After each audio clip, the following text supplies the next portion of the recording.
Hello! Andito tayo ngayon sa Switzerland.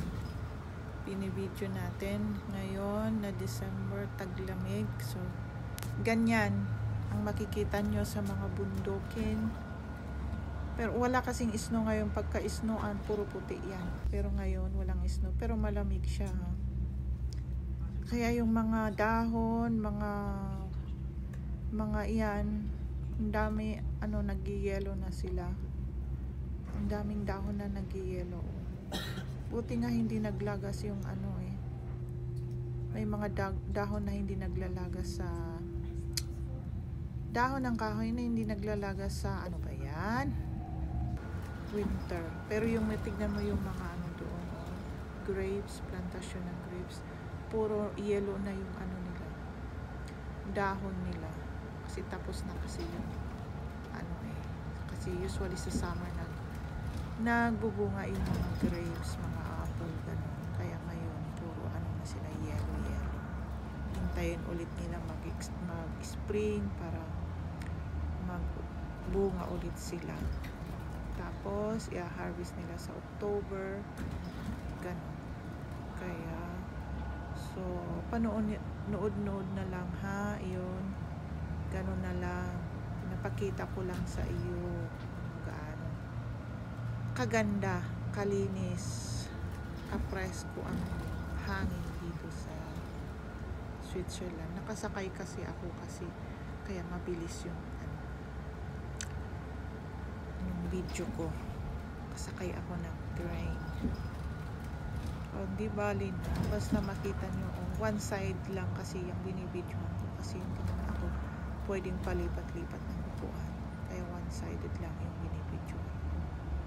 Hindi ko na videohan yung sa kabila na bundok. Kaya iyan na lang ang makikita nyo. Pero maganda siya, fresh na fresh, malamig.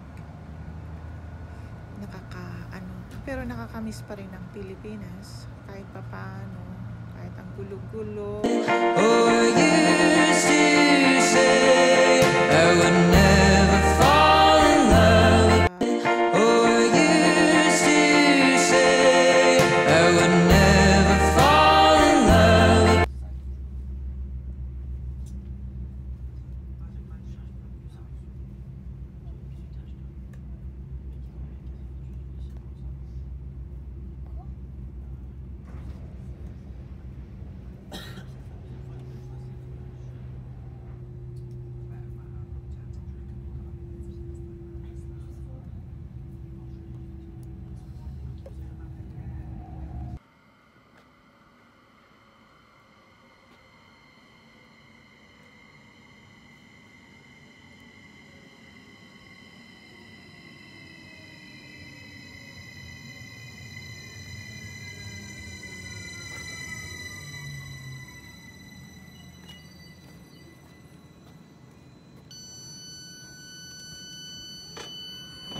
nakaw, mainit na naman ang panahon.